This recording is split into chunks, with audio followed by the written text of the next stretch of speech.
uYesu Kristu uyinkosi tata. Ndiyabulisa kakhulu kutata wethu uTata Ntsibande, ndiyabulisa kumama wethu uMama Ntsibande. Ndiyabulisa ekhaya lizwi, ndiyabulisa entabeni endlu kaJehova kuyabonelelwa. Ndingenela ukubonga uThixo ngendlela andincede ngayo. Ndisuke e-Eastern Cape ndihamba ndodwa ndiqala ukuya eRichards Bay. Kodwa uThixo wam uhambe phambi kwam wandikhokhela ndayongena eRichards Bay ngoLwesihlanu. Ndahamba kakuhle endleleni kungekho kwanto endiphazamisayo endihluphayo. Ndangena, xa ndingena phaa ndifikele ebubeleni obunjani, ndisamkelwa ndiphathelwa nebhekhi. Ndangathi nje ndingena ebantwini abandaziyo, ndabona uba umoya kaThixo ukhona kule ndawo, uyaphila. Nkosi, kuhlala ukuthi entliziyweni yam uThixo ngathi angaqhubeka esinceda kwande kukhule umsebenzi kaThixo ngathi utata wethu owavuma ukuthunywa, esifundisa, esibonisa. Sesifike phaa ndifumana ukuphola okunjani, ukuthobeka. Nkosi, endikucela uba sithi sifundiswa simamele egruphini, sifunde nangokubona ngendlela abazali bethu abathobeke ngayo phaya. Akho mntu mkhulu nothi mna hayi ndingaphantsi kulo, wonke nje umntu kuyalinganwa. Ndiyambulela uThixo kakhulu ngeenkonzo ezimandi eziphaa neemfundiso eziqhubekayo ezenzekayo phaa. Ndiyambonga uThixo kakhulu tata, endithwele waphinde wandithwala wabuya nam ngecawe ndazongena ekhaya e-Eastern Cape. Kukuhle, ndiyambonga uThixo kakhulu. Ndingenela nje ukubonga imisebenzi kaThixo. Ndingenela ukuthi uThixo ingathi angaqhubeka enceda impilo yam. Ndiyawubona umohluko mkhulu kakhulu ndisekhaya lizwi. Ndithi uThixo wasithanda, wasonyulela wena tata, nawe wamthobela. Ndiyambonga uThixo kakhulu. uYesu Kristu uyinkosi tata. Jesu Kristu inkosi baba, ngiyabingelela ekhaya lizwi, baba Ntsibande nomama Ntsibande. Ngithi angibonge baba, uNkulunkulu uyawangilekelela. Ngangikade ngishilo ngithi ngisemkhosini ka-5 days. Ukhulekela nje abantwana bami banenkinga, bafuna umsebenzi abawutholi isikhathi seside baba, kodwa uNkulunkulu uyawaphendula umkhuleko. Ngithe ngiphuma nje emkhosini, kwadlula nje iy'nsuku 2 ngiphumile. Umntwana wami lo omunye wentombazane wabizwa baba, wabizwa uyokwenza uthola i-learnership yokushayela amabhasi. Ngambuka uThixo emuhle, ngambuka ngathi awu Jehova, kanti unjani nje? Uthi awadla amandla omuntu, uqinisile. Ngiyabonga baba imfundiso zakho, ukusikhulisa osikhulisa khona. Usuku nosuku uyasikhulisa, uyasakha. Utshala izinto ezintsha, uNkulunkulu utshala izinto ezintsha empilweni zethu. Hhayi ngoba besingakholwa baba, kodwa siyabona ukuthi cha, ekhaya lizwi sikhona imfundiso ey'khona ezakhanayo ney'lekelelanayo. Umuntu akwazi ukuhamba endleleni enokuqonda, ehamba endleleni ebona ukuthi uyaphi, ngoba siyahamba singaboni la siyakhona. Siyabonga kakhulu uNkulunkulu, akubheke njalo akukhulise baba. Nasemndenini wakho avame umusa akwenzele nawe baba. Idingo zakho zonke akulekelela, akuthwale. Nasemadimonini akufuna high and low. USathane baba uyathukuthela uSathane, ngoba uyabona ukuthi hhayi uyaphunyulisa izimvo zakhe naye azelusile. Siyabonga kakhulu baba, imithandazo siyabonga singapheli amandla. uNkulunkulu aqhubeka sipha amandla njalo. Amen. uJesu Kristu inkosi baba. Ngibonga amandla asegameni lenkosi yethu uJesu Kristu. Ngithi angilethe ubufakazi ngibonge igama lenkosi yethu uJesu Kristu esiliphiwe phansi kwezulu, ukuba abantu bonke basindiswe ngalo. Izenzo 4:12. bekunesandla esimnyama. Ngendlela esimnyama ngayo lesandla, ungathi uvele umnikazi walesandla wacwila isandla kupende. Wayesebuye enkamfula umuntu ngendlela akamkamfule ngayo, ngukuthi lo muntu uboshiwe amandla obumnyama. Ngayibona ngifake ama-gloves amhlophe ngiyokhulula lo muntu oboshiwe lesandla, ngoba indlela ade simbambe ngayo bengeke akwazi ukuphunyuka. Ngabiza igama lenkosi yethu uJesu Kristu, ngathi uJesu Kristu uyinkosi. Ngakrobula iminwe yalesandla esibambe lo muntu, sakhona ukuthi simdedele. Sase sibaleka naye lo muntu akade ngimkhulula kulesandla.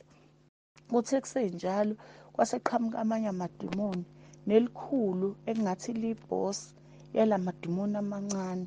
Langibuza ukuthi ngimsaphi, lingibuza kuthe buqamama lathi ngimsaphi. Ngathi uJesu Kristu uyinkosi, uJesu Kristu uyinkosi ngimemeza.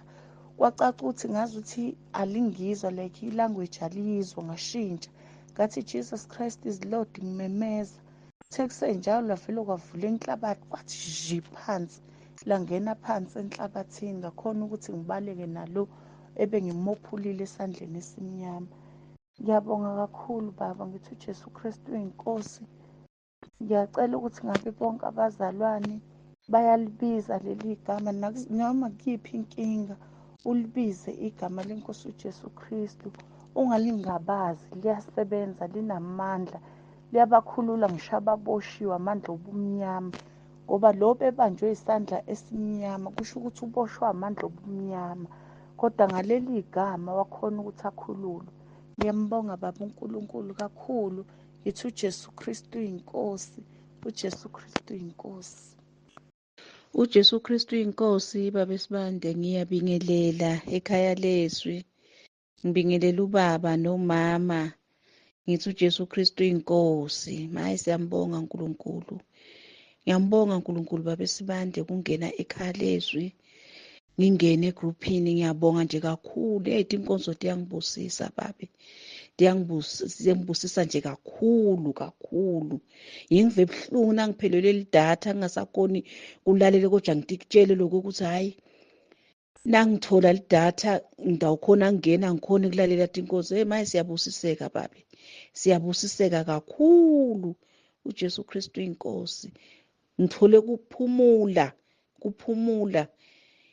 Hey ngiyambonga uNkulunkulu Baba, ngiyabonga kakhulu. Cela kugcine nomama nemndeni wakho Baba, kugcine. Ngiyabonga. Bese lo ngithi ngisengisindiswe kanti bengisengasinziswa. Ngithi ngihamba la kungqwele khona kanti hey, ngiyambonga uNkulunkulu, ngiyambonga Baba. uJesu Kristu inkosi. Amen. uJesu Kristu uyinkosi Baba, uJesu Kristu uyinkosi Baba Sibande.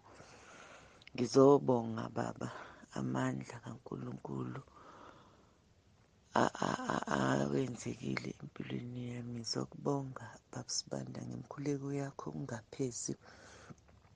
Baba Sibanda wathi angivume izono zami zonke, ngazivuma izono zami zonke. Ngangumuntu wayengalala ebusuku ehlushwa yinto eyayilala naye, ikakhulukazi kakwenzeka ngoJuni nangoJulayi kanje makubanda, yayihlukumeza ilala nami. Kodwa ngicela ukunitshela bazalwane ukuthi lento ayisekho,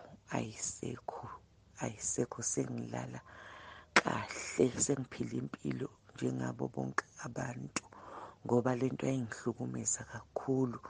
Ngiyabonga Baba Sibanda, inkosi inibusise kanye nomndeni wakho kanye nomama uSibanda. Ngicela Baba Sibanda ungapheli amandla okusiza, ngoba la mandla awunawo waphiwa uNkulunkulu. Siyabonga Baba Sibanda, ngiyabonga kakhulu. uJesu Kristu inkosi, uJesu Kristu inkosi. Amen. uJesu Kristu inkosi. Ngithanda ukubingelela udokotela u-Apostle Baba Nsibande nomama Nsibande egameni kaJesu, abazalwane bonke abasentabeni kaJehova kuyabonelelwa nabasekhaya lethu. Ngithi uJesu Kristu inkosi. Siyambonga kakhulu uNkulunkulu ngobaba wethu Baba Nsibande osifundisayo usinikeza nje indlela yokuthi ikholwa liphila kanjani, ikholwa lihamba kanjani endleleni. Kunezinto esingenele ekhaya lethu sizenza, kodwa ngenxa yezifundiso esifundiswa zona ubaba uNsibande zihambe zisala lezi zinto endleleni. Thina siyaqhubeka ngoba kahle kahle sifuna ukufinyelela la uNkulunkulu asibizele khona. Amen bazalwane. Nginobufakazi ke, ngithe ngomgqibelo nje ebusuku ngabo 7:30 ngafonelwa ekhaya la emzini wabhuti wami, kwathiwa aphuthuma, kuthiwa na ingane igula. Ngigijime mangifika lapha, ngifika umfana ulele jawa, sephuma amagwebu ngomlomo, emzimbeni akasarespondi. Ngithandaze ngivule umkhuleko lona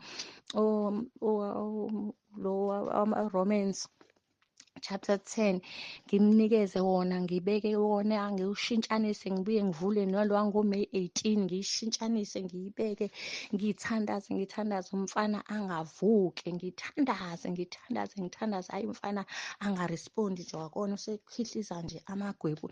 Ebese ngiyakhumbula ukuthi ubaba uNsibande wakwayikhuluma indaba ukuthi khona la kade ekhuleka khona, wathi uNkulunkulu memeza amandla kaMoya oNgcwele. Awu, ngakhumbula ngawamemeza amandla kaMoya oNgcwele, ngawamemeza, ngambona umfana evula amehlo, ngathi Jesu kanjani wawavula amehlo umfana. Hawu, ngakhuleka. Hayi, kuthe kusuka lapho athi uNkulunkulu ngibonge. Awu, ngambonga uNkulunkulu, ngambonga. Ngithe ngisuka ngabe ngidumisa, ngahlabelela, ngahlabelela leli culo elithi inyanga enkulu ikhona lana, ngalihlabelela. Hawu, wavuka umfana wathi hayi sengingcono. Ngithi mina yini, athi inhliziyo yami beyishayela phansi. Ngathi mina bamhambise esibhedlela. Mabemhambise esibhedlela wafike wakhishwa amanzi-ke la emhlane. Usakhona-ke esibhedlela namanje akakaphumi. Kodwa nje ngithi nje ake ngidlulise nje ukubonga ukuthi uNkulunkulu muhle. Sibonge ne-fasting leyana bekade siyithathile ya 10 days, nathi singenile. uNkulunkulu siyambona, esilwela nje izimpi, esiqinisa, esinikeza namandla. Siyambonga kakhulu uNkulunkulu ngobaba uNsibande, ambiyele, amfihle egazini kaJesu. Amen.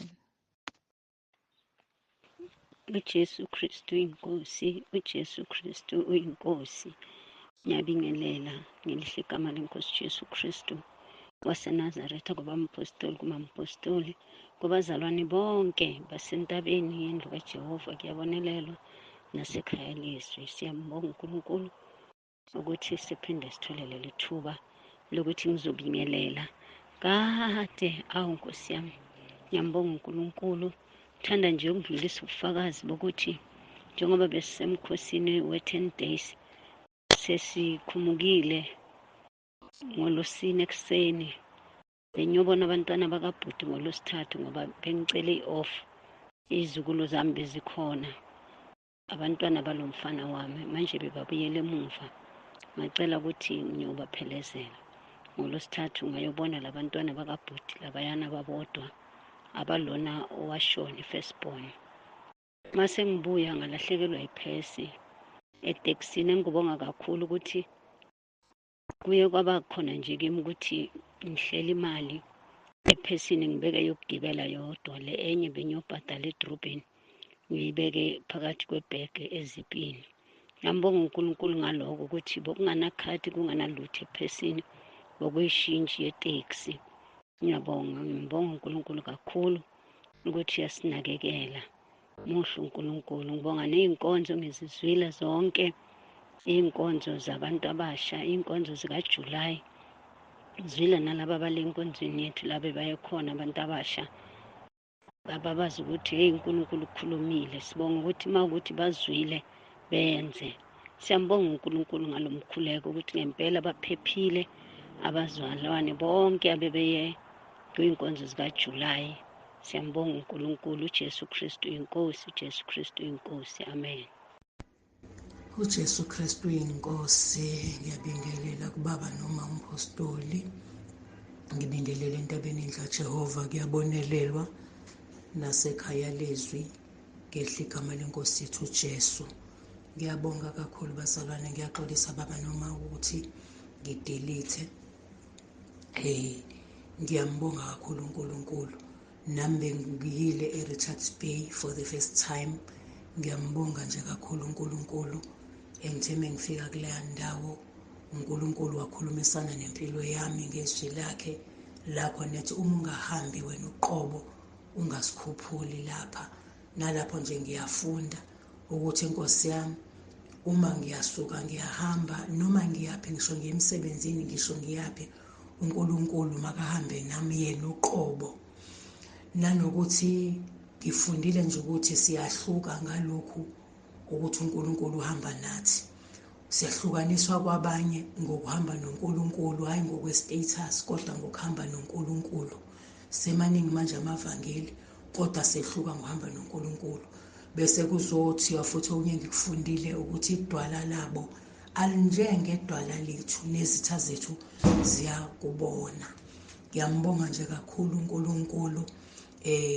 Nanokuthi nje kuningi uNkulunkulu angifundisa khona engeke ngikwazi ukuchaza ngenxa yesikhathi. Kodwa ngiyambonga nje uNkulunkulu, ngithe noma ngifika kuleya ndawo ngathola ukuthi indawo enokuthula, ukuthula okumnandi, ukuthula nje uma ungena nje kuma-premises wakhona, ngisho abazalwane bakhona. Awu bazalwane, siyabonga nangendlela nje nisikhonze ngayo. uNkulunkulu anibusise kumakomiti onke, siyabonga kubazalwane bonke ngisho obuhlangana nabo, ngisho nakwi-catering team bebesiphekela sidle ukudla nje okumnandi. Konke nje bekuthi ukuthula, kunokuthula. Siyabonga baba ukuthi ngiyabheka nje ukuthi nangesikhathi sesiyolala omama bonke, abomama bami besilele nani endlini yenkonzo, uNkulunkulu anibusise ninokuthula okumnandi. Ngiyakubheka nje baba noma ukuthi lokhu kuthula ngiyakubona ukuthi kusukaphi. Sizofunda baba kancane kancane kancane, kodwa nje siyaya phambili. Nami ngiyakubona lokho, ngibona nje kunokuthula, kunoshintsho nje empilweni yami. Ngiyabheka nje ngithe noma ngiyafika ekhaya, ngafika iy'ngane zathi zizama ukuphithizelisa, kodwa ngezwa lokhu akuthula okumnandi. Ngiyabonga baba, inkosi nje nibusise, ngithi uJesu Kristu uyinkosi. uJesu Kristu uyinkosi. Ngiyabingelela kubaba uNtsimande nakumama uNtsimande. Ngithi angilethe nabo ubufakazi bukaNkulunkulu, uNkulunkulu engenzele umusa phezu kwempilo yami nasemndenini wami. Bengilodane ngilalela izinkonzo zasekhaya lezwi, ngilalela izinkonzo njalo. Kuthe ngomsombuluko ekuseni ngithi ngisetohweni, kwafika into ethi enhlizweni yami khuleka, ngakhuleka. Ekuseni yaphinda into yasho emini, yathi khuleka, ngakhuleka. Ngaphinda sengisendlini, yathi into khuleka, ngakhuleka, kwaze kwayikathathu. Kuthe emva kwalokho ngabona nje sihleli nengane encane, ngabona nje kwangena ifu elimnyama endlini. Leli fu langena, ngithe ngiyabona indlu yaqala yaqhuma, saqala sashawa yitini. Emva lokho angibonanga ukuthi kwenzakalani, ngoba ngicabanga ukuthi ngaquleka. Kodwa into eyenzakalayo, noma salimala kancane, kodwa indlu yona yaphela, ngoba akusalanga ngisho udonga, akusalanga ngisho i-roof. Ngithi angidlulise nabo ubufakazi engibenzele uNkulunkulu phezu kwempilo yami. Ngithi uJesu Kristu uyinkosi. Ngiyabonga. uJesu Kristu inkosi, uJesu Kristu inkosi. Ngiyabulisa baba nomama kaNtsibande, esekhaya lezwi. sentabeni yendlu kaJehova kuyabonelelwa. uJesu Kristu inkosi, uJesu Kristu inkosi. Angazi noma ngirightini baba ukufaka ngala ubufakazi. Ngiyambonga uNkulunkulu ngithula ubufakazi nje bokuthi siyambonga uNkulunkulu. Ngiyambonga uNkulunkulu khulumile uSomandla ey'nkonzweni zikaJulayi bengingekho kodwa nje bese ngikhona. Siyambonga uNkulunkulu baba, uNkulunkulu okhuluma ngawe uyayimangalisa inhliziyo yami. Siyabonga sithi sisindisiwe kodwa bengakaqali. Ngiyambonga uJesu, ngiyabonga baba, siyambonga uNkulunkulu akukhulise, siyakukhulekela kuthwale kanye nendlu yakho egameni likaJesu. uJesu Kristu inkosi, uJesu Kristu inkosi. uJesu Kristu inkosi baba, ngiyabingelela egameni likaJesu Kristu waseNazaretha. Ngithi angiletheni ubufakazi ukuthi igama elithi uJesu Kristu inkosi linamandla, liyanginqobela kuzona zonke izinto. Ngangifelwe yi-microwave ngathi uJesu Kristu inkosi, nefriji liduma kabi ngathi uJesu Kristu inkosi. Nengane yami ngayichopha kakhulu, yaphuma igazi meselopha kakhulu sekubholeni, ngathi uJesu Kristu inkosi. Alime leli gazi lama, leli gama linamandla, ngizofakazela lona nasemaphushini. Idimoni elikhulu lingilandela lingisukela, ngathi khomba ngathi Jesu Kristu inkosi, ngilandelwe izinja lithi uJesu Kristu inkosi. Linamandla nje leli gama, liyasebenza. Soloku nje ngingenile ekhaya lizwi nje ngithola izifundiso, ngiyafunda, ngiyakhula nakakhulu kumoya. Ngiyawubona umehluko nje, ngiyafundiseka. Ngiyabonga nje, ngilethela ubufakazi ukuthi impela igama linamandla nokuthi uNkulunkulu ukhona, uyasebenza. Ngathola nelizwi liku-Micah 4 elikhuluma ngentaba yendlu kaJehova ukuthi abantu bezeza khona iyogeleza abantu beyofuna khona imithetho kaJehova. Ngiyambonga kakhulu uNkulunkulu ukuthi Jesu Kristu inkosi. uJesu Kristu inkosi. Ngiyabingelela kubaba nomama nabazalwane bonke ekhaya lezwi nasentabeni yendlu kaJehova kuyabonelelwa. Ngithi angibonge baba inkonzo ezineqiniso, inkonzo osifundisa yona eyomphika uKristu ebengikade ngimbukela kude ngingazi ukuthi umphika uKristu ukhona la ebandleni, kungaba yithina. Mengibuka ezinye izinto ngizenza ngibone ukuthi la ngiyamphika ngempela uKristu. Ubaba mefundisa athi umphika uKristu ukhona ngisho nasekhaya lakho ukhona umphika uKristu. Ubuke ngempela ubone ukuthi yebo nangu umphika uKristu ukhona ngempela. Baba siyabonga kakhulu, siyabonga iy'nkonzo zikaJulayi ezifundisa ngokuthi uma ungahambi nathi, hawu angeke sisuke la. Baba ngiyamnxusa uNkulunkulu ukuthi ahambe nami, angangishiyi. Siyabonga baba amaqiniso, hawu sifundisa lona iqiniso elifike ngesisikhathi libe buhlungu. Uzwe kahle ukuthi nangu ubaba wangikhipha ezulwini futhi nangu ubaba wangifaka ezulwini. Hawu kodwa singayaphi uma sisuka ekhaya lezwi. Baba siyabonga ngohlobo olumangalisayo. Siyabonga uNkulunkulu ukusivusela wena okhuluma iqiniso elingasakhulunywa kulezi insuku. Alikhulunywa iqiniso, kushunyayelwa ivangeli le-prosperity, akushunyayelwa ivangeli leqiniso. Iqiniso libuhlungu uma lifika kodwa liwusizo, liyamfaka umuntu ezulwini iqiniso. Baba siyabonga uNkulunkulu asigcinele wena. Siyakhuleka ukuthi uNkulunkulu akuthwale kulo msebenzi. Wakhuluma omunye umzalwane ekhuluma ngokuvuka kwakho ekuseni, ngezwa ngihlabeka ngohlobo olumangalisayo nami. Hawu Jesu, Nkosi Jesu, ngiyaxolisa baba ukuthi Jesu ngingasho ukuthi Nkosi Jesu. Hawu, ngezwa ngihlabeka ukuthi nje asimkhulekele ubaba, asimkhulekele. Siyabonga kakhulu baba, inkosi isigcinele wena uJesu Kristu inkosi. uJesu Kristu inkosi. Baba ngiyakudisa ngokudilitha. Ngiyabingelela ubaba nomama nomndeni wonke wakwaNsibande, abazalwane basentabeni kaJehova kuyabonelelwa, abazalwane basekhaya lizwi ngiyanibingelela nonke egameni lenkosi yethu uJesu Kristu, amen. Ekuseni ngithanda nje ukumbonga kakhulu uNkulunkulu ngomkhosi ekade singene kuwona wa-10 days. uNkulunkulu ungenzele umusa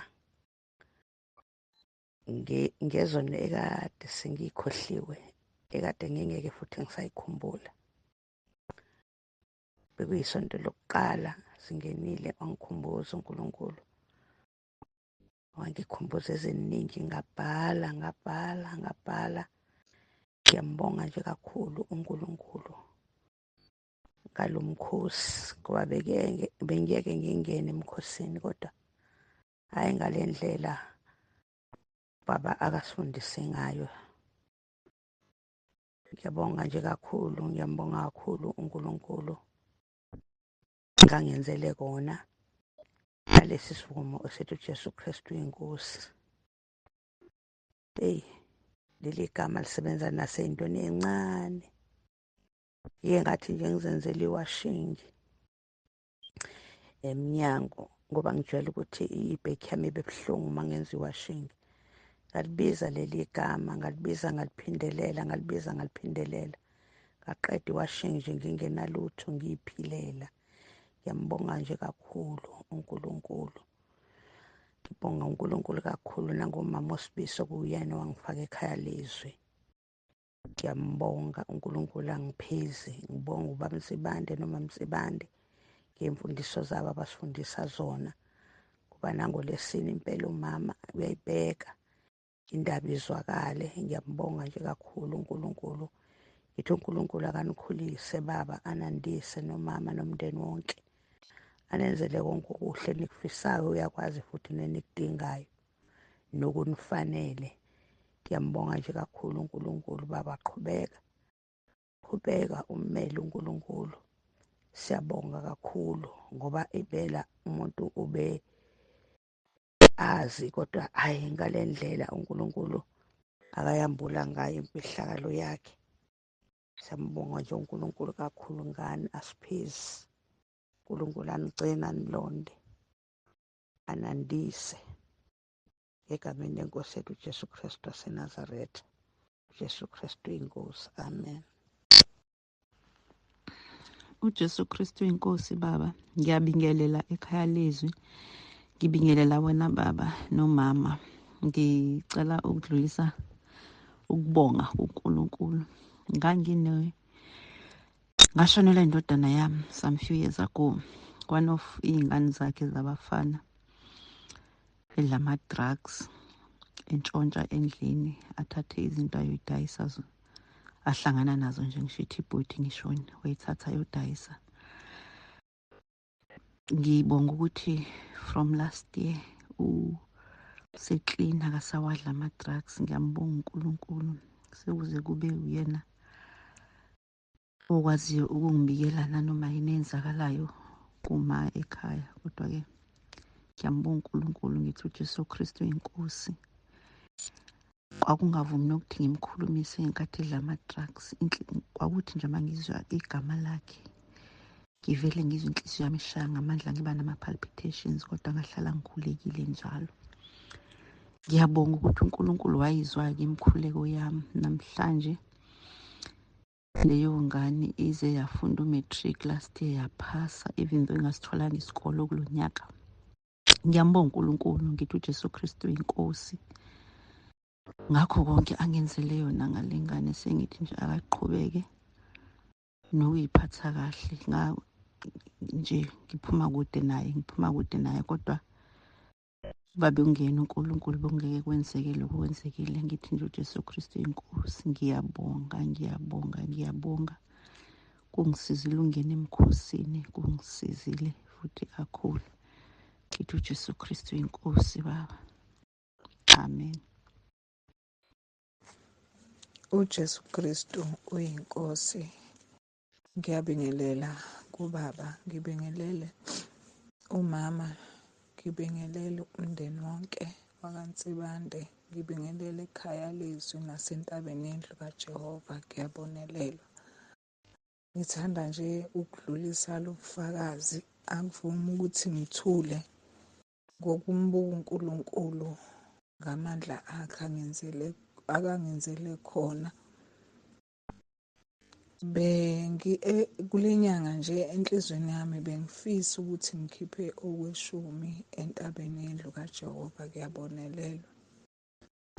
Kwasho ukuthi ngiyashayeka cause nasenkonzweni lebandleni engikhonza kulo ngiyakholwa ukuthi nakhona kusuke kubhekekile ukuthi ngikukhiphe okweshumi. Kodwa nje obekusenhlizweni yami kakhulu engifisa ukukubonga ukuthi bengifisa noma sengiholile leyo mali ede ngiyiholile, kodwa enhlizweni yami nje bengifisa ukukhipha entabeni yendlu kaJehova. Kuyabonelela uNkulunkulu emkhulu ebona enhlizweni yami. Wangenzela umusa. Ngizophakamisa nje amandla kaJehova ukuthi wangenzela umusa. Kwakho bangipha imali elingana naleyo mholo engiwuholayo. So ngakhona ukuthi ngikukhiphe okweshumi entabeni yendlu kaJehova. Kuyabonelela. Ngibuka amandla kaNkulunkulu nobukhulu bakhe nangendlela izinto ezenzeka ngayo ngisekhaya lezwi. Ngiyafisa nje ukuthi ngiyambonga kakhulu uNkulunkulu. Kakhulu ngiyabonga, ngiphezi ukuba nami ngibe ngomunye osekhaya lezwi nasentabeni yendlu kaJehova. Kuyabonelelwa. Ngiyamdumisa uNkulunkulu nje, inhliziyo yami igcwele ukumbonga uJehova ukuthi ngempela akekho njengawe onjengaye. Kuvuka nalomhlabeleli athi ziyenzeka izimanga kuleli vangeli. Baba, siyabonga ngokuba uNkulunkulu akusebenzise kwenzeka izinto ezimangalisayo empilweni zethu. Ngiyabonga kakhulu. uJesu Kristu uyinkosi. uJesu Kristu uyinkosi. Ngiyabingelela kuBaba, ngiyabingelela kumama, ngiyabingelela ekhaya lezwi, ngiyabingelela nasentabeni yendlu kaJehova. Kuyabonelelwa. Ngiphakamisa ukubonga uNkulunkulu imisebenzi yakhe angenzele yona ngaphansi kwaleli khaya. Baba, bengiphethwe ingalo kakhulu isuka ehlombe, kungazathi khona imithambo eqashukayo engayazi ukuthi kwenzekalani. Kodwa ngikhuleka ngivula ifoni ngibeka umkhuleko wakho Baba, ingalo yami isingcono. Ngiyakhuleka, ngiyabonga uNkulunkulu ngemisebenzi yakhe asenzela yona, ukuthi impela akekho ofana naye. Sibonga imikhuleko yakho Baba osenzela yona. Sibonga iy'nkonzo osenzela zona usuku nosuku ezisakhayo zisikhulisa ngendlela emangalisayo. Ngiyakhuleka-ke namanje Nkosi kulo moya ongaka uNkulunkulu nomusa okhona, ukuthi uNkulunkulu aze aphinde asigcine singavelelwa ukubi, njengoba singaphansi kwekhaya lezwi, ngaphansi kwe-umbrella yekhaya lezwi. uNkulunkulu azabe nathi. uJesu Kristu uyinkosi. Amen.